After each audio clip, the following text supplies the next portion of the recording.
So I just want to clarify the error that you may have seen if you were watching my other video on Renovation Assistant. The reason why my chatbot failed to answer my question is because I have a limit on my daily usage of Google's AI model. So I'm limited to 20 questions a day.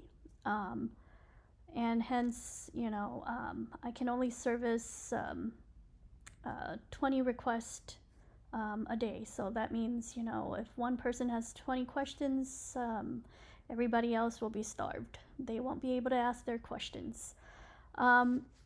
So that's that, but it's completely free. And if you want to use it, try to be the first to jump on it and get your answers, get your questions answered.